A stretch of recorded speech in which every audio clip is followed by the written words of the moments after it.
Hello, everybody. I'm a social scientist, meaning I spend a lot of time thinking and researching how societies, how people in organizations, companies think, and how they adapt to change in particular. I want to bring up a little story, a memory that I had. So at this production site, a manufacturing company, a huge production site with a changing environment, changing work environment, and a new digital technology, a new robot, for example, for instance, which is being controlled by a tablet. The tablet is being put in, set in, adapted, and the next day, humans in this production site have to work with it. The next day, an alarm goes off. Alarm, a red light, and people from this production site gather together from all their corners, standing there looking at this tablet and being like, oh, something's wrong with the new technology. At this moment, you can feel a tension in this room. You can feel a room splitting up. You can actually feel different types of people, different types of knowledge.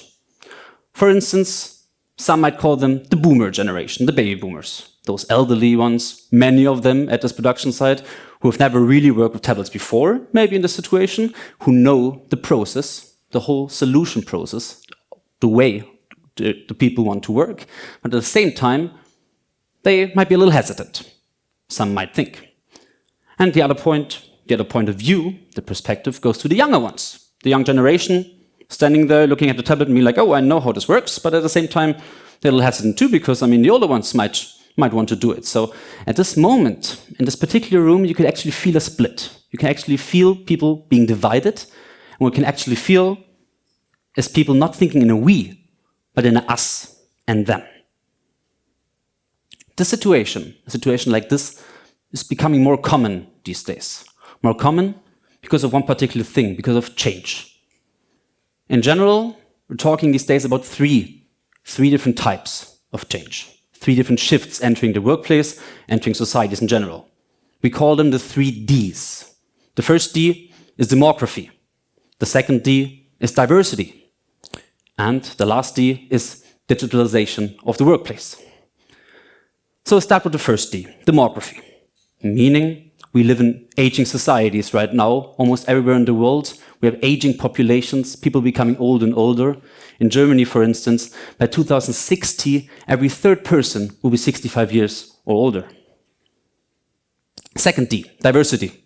Also a consequence of demography, leading to age diversity, for instance, young and old people coming together, but also other forms of diversity.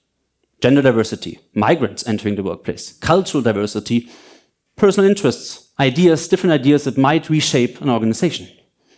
And then, altogether, they're being combined also right now in the 3rd D, in the digitalization, where people might want to say, it's an easy way of working, a new way of working, faster, safer, maybe, for this production site, for instance. But it also means different types of knowledge. Knowledge enlargement, new knowledge being shared, being brought up to. My question that I want to raise is, in an aging digital society, what is our biggest challenge?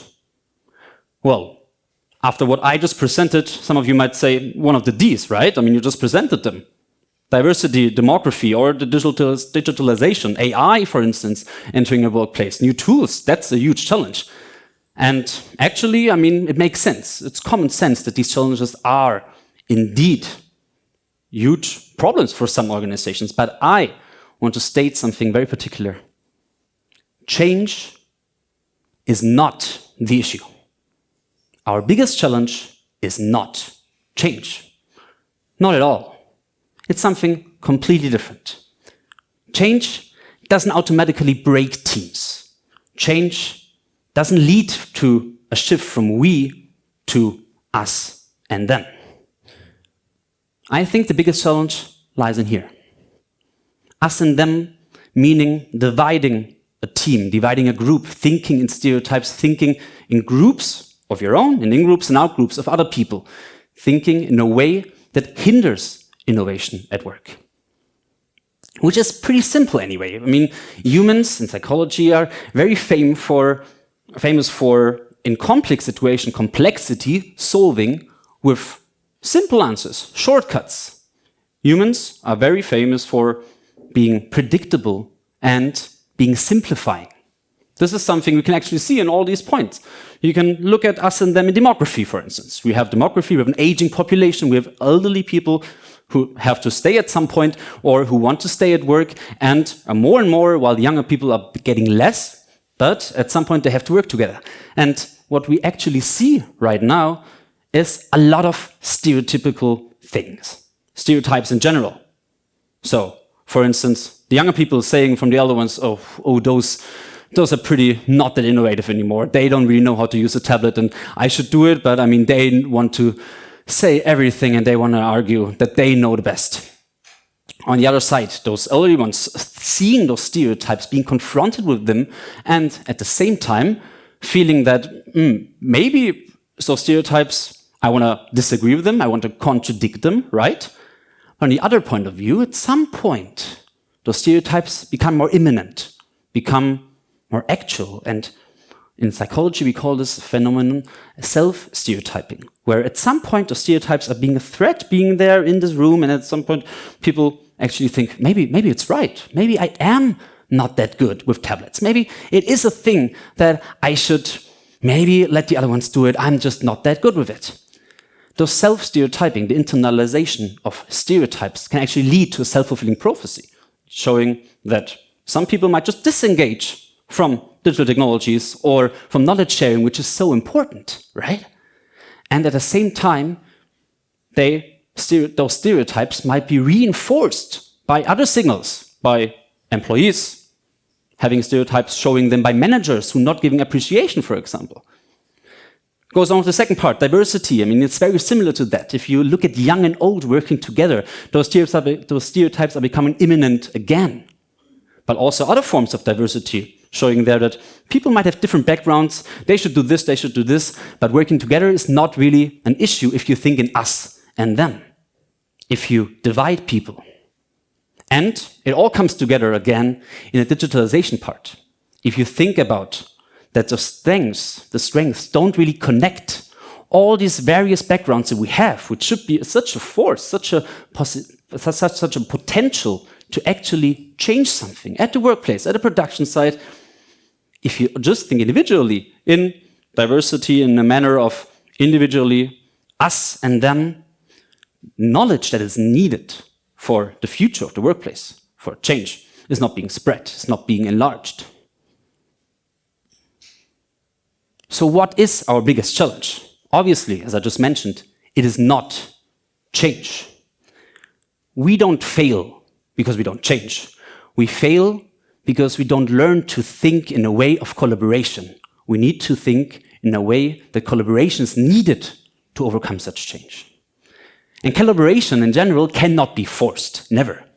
But it can be designed. And here's my point. My idea worth spreading is that change is inevitable. You will not be able to avoid any kind of these changes. Demography, the aging of the society, of companies, of people, is something it's pretty hard to avoid, right? Same with diversity. I mean, something we might not even want to control. It's something good, right?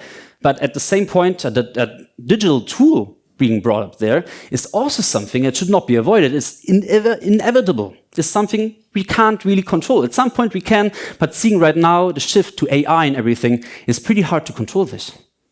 What is to avoid and what is avoidable is actually how we think in this process. What is avoidable is us and them. So coming up with a solution, after the 3 Ds, I want to come up with the 3 ages. So, first age, head. Second age, the heart. And the third age, the hand.